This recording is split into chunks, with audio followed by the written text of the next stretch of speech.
I slutningen af 1940'erne holdt russiske forskere 5 personer vågne i 15 dage ved hjælp af et eksperimentalt, gasbaseret, stimulerende middel. De blev holdt i et lukket miljø for nøje at overvåge deres iltindtag, så gassen ikke dræbte dem, da den var giftig i høje koncentrationer. Dette var før overvågningskamera, så de havde kun mikrofoner og 5 tomme, tykke glasvinduer på størrelse med koøjer ind i kammeret for at overvåge dem. Kammeret var fyldt med bøger og feltsenge at sove på, men intet sengetøj, samt rindende vand, et toilet og nok tørret mad til at vare alle 5 i over en måned. Testpersonerne var politiske fanger, der blev betragtet som statens fjender under 2. verdenskrig. Forsøgspersonerne klagede næsten ikke, da de falsk var blevet lovet, at de ville blive løsladt, hvis de underkastede sig testen og ikke sov i 30 dage. Deres samtaler og aktiviteter blev overvåget, og det blev bemærket, at de fortsatte med at tale om stadig mere traumatiske hændelser i deres fortid. Den generelle tone af deres samtale fik et mørkere aspekt efter 4-dagesmærket. Efter 5 dage begyndte de at klage over de omstændigheder og begivenheder, der havde ført dem dertil, hvor de var, og begyndte at udvise alvorlig paranoia.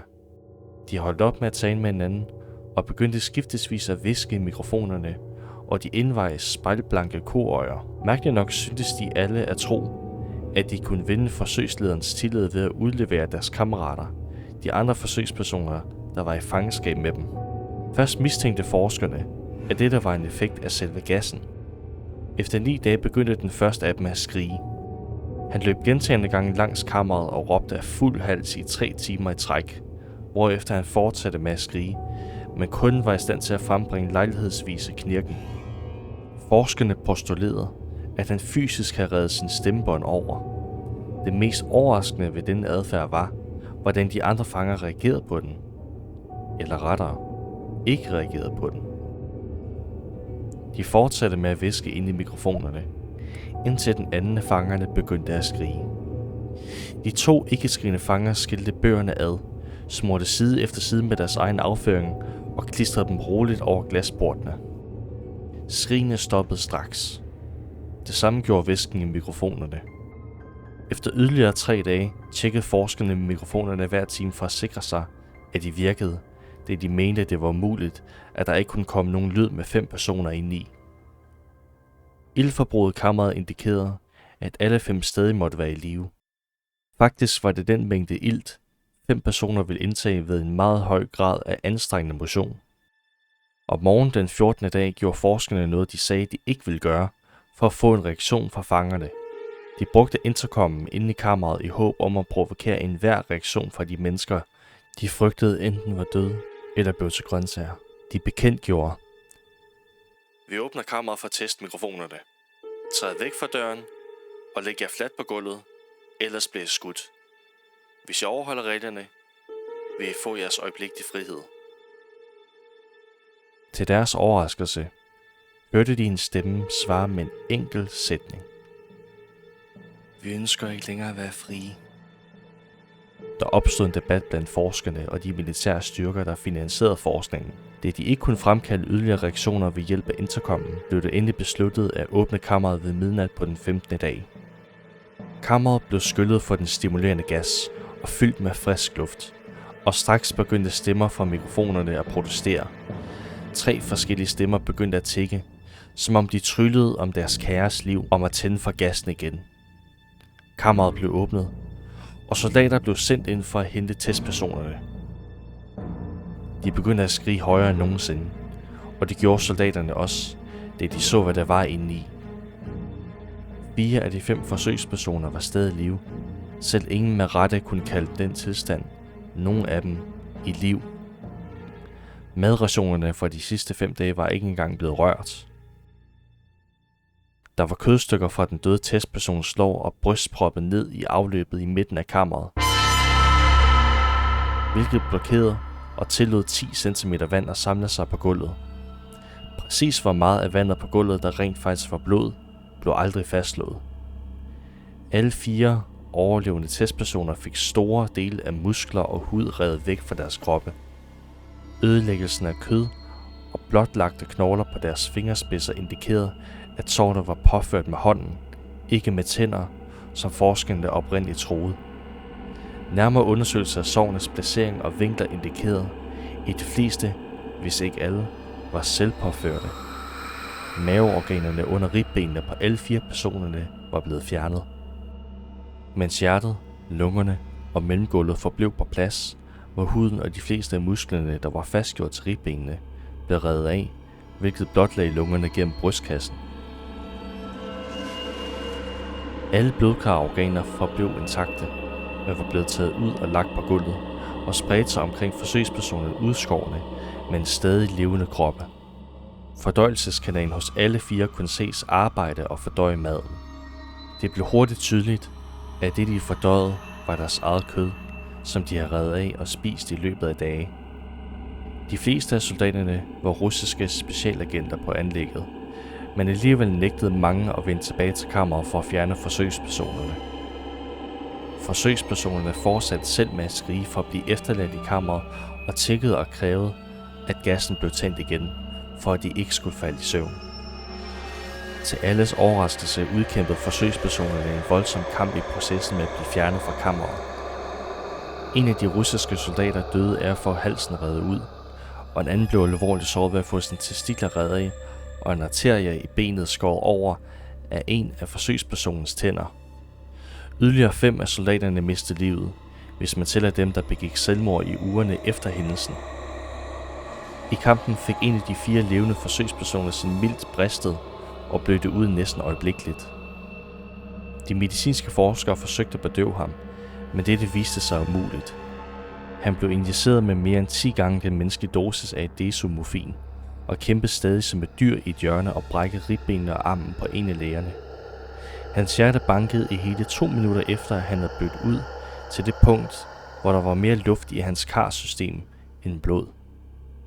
Selv efter det stoppede, fortsatte han med at skrige og sparke i yderligere 3 minutter, kæmpede for at angribe alle inden for rækkevidde og gentog blot ordet mere igen og igen, sværere og sværere, indtil han endelig blev tavs. De 3 overlevende forsøgspersoner blev hårdt fastspændt og flyttet til et lægehus, hvor de 2 med intakte stemmebånd konstant tiggede om gassen og krævede at blive holdt vågne. Den mest sårede af de 3 blev bragt til den eneste operationsstue, som institutionen havde. I forbindelse med forberedelsen af forsøgspersonen til at få sine organer placeret tilbage i kroppen, viste det sig, at han var effektivt immun for det beroligende middel, de havde givet ham for at forberede ham til operationen. Han kæmpede rasende mod sine fastspændinger, da bedøvelsesgassen blev bragt ud for at undertrykke ham. Han formåede at rive det meste af vejen gennem en 4 tommer bred læderrem på det ene håndled, selv gennem vægten af en 90 kilo tung soldat, der holdt det håndled.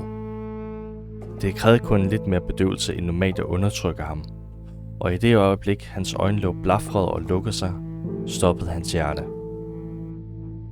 Ved obduktion af forsøgspersonen, der døde på operationsbordet, viste det sig, at hans blod havde 3 gange det normale iltniveau.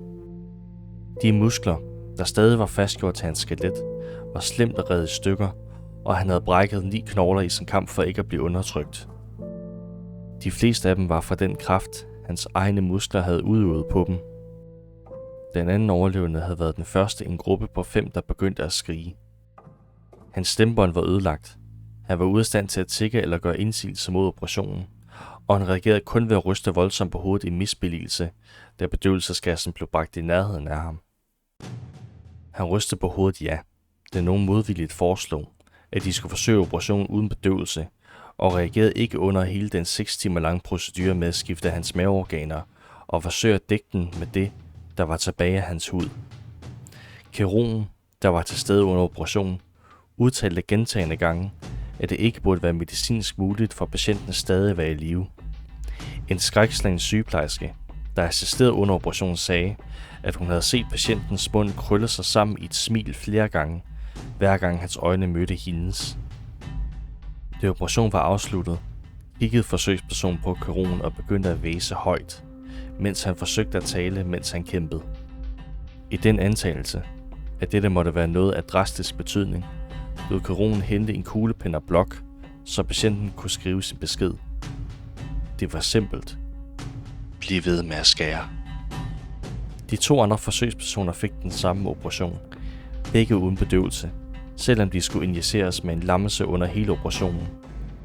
Kirurgen fandt det umuligt at udføre operationen, mens patienterne lå uafbrudt. Når de var lammet, kunne forsøgspersonerne kun følge de behandlede forskere med øjnene. De lamme rensede deres system på unormalt kort tid, og de forsøgte snart at undslippe deres lænker. I det øjeblik de kunne tale, bad de igen om den stimulerende gas. Forskerne forsøgte at spørge, hvorfor de havde skadet sig selv, hvorfor de havde reddet deres egen indvold ud, og hvorfor de ville have gas igen. Kun ét svar blev givet. Jeg skal forblive vågen.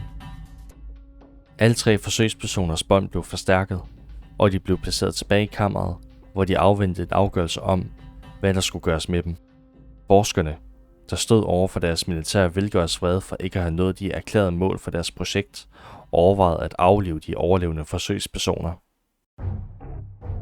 Den kommanderende officer, en tidligere KGB-medarbejder, så i stedet potentialet og ville se, hvad der ville ske, hvis de blev sat på gassen igen.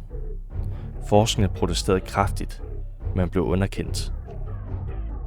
Som forberedelse til at blive lukket ind i kammeret igen, blev forsøgspersonerne forbundet til en EEG-monitor og fik deres bånd polstret til langvarig indespærring. Til alles overraskelse holdt alle 3 op med at kæmpe i det øjeblik, det gik op for dem, at de skulle tilbage på gassen. Det var tydeligt, at alle 3 på dette tidspunkt kæmpede hårdt for at holde sig vågen. En af de forsøgspersoner, der kunne tale, nynnede højt og uafbrudt. Den stumme forsøgsperson anstrengte sine ben med læderbåndene af al sin kraft. Først til venstre, så til højre, så til venstre igen for at fokusere på noget. Den resterende forsøgsperson holdt hovedet fra sin pude og blinkede hurtigt. Som den første, der blev forbundet med EEG-maskinen, overvågede de fleste af forskerne og overraskede hans hjernebølger.